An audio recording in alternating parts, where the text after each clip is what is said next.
Segment tonight, President Obama told Jay Leno last night that the government is not keeping tabs on all of your emails and your calls. We don't have a domestic spying program. What we do have are some mechanisms where we can track a phone number or an email address that we know is connected to some sort of terrorist threat. And that information is useful. And in a rare diplomatic smackdown, Obama says he will not meet with Vladimir Putin next month at an economic summit in Russia. The president is upset that Russian officials granted asylum to NSA leaker Edward Snowden. I was disappointed because even though we don't have an extradition treaty with them, traditionally we have tried to respect if there's a lawbreaker or an alleged lawbreaker in their country. We evaluate it and we try to work with them. They didn't do that with us, and in some ways it's reflective of some underlying challenges that we've had with Russia lately. Joining us now from Grand Rapids, Michigan is Republican Congressman Justin Amash, who says Snowden should be treated as a whistleblower. And Congressman, great to see you. First, before we get into the Snowden whistleblower brand, let's talk about what the president said.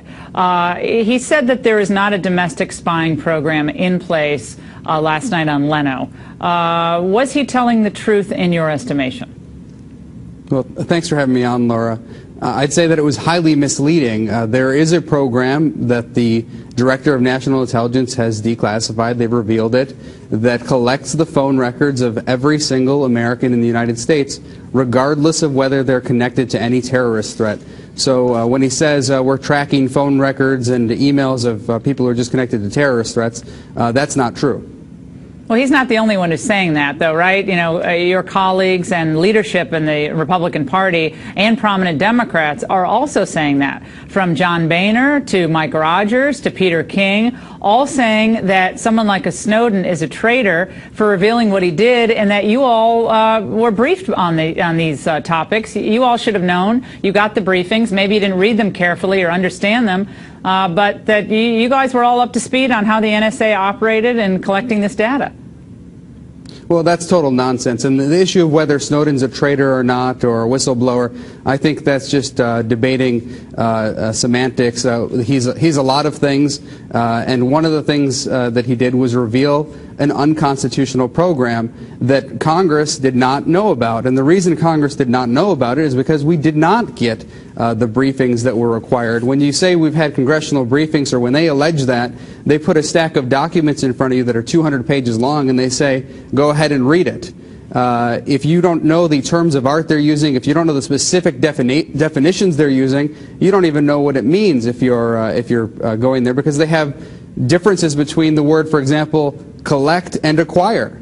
How would anyone know that there's a term of art difference between collect and acquire unless you're steeped in this stuff? Right, but I mean, I'm playing devil's advocate here with you, but it's always a testy relationship.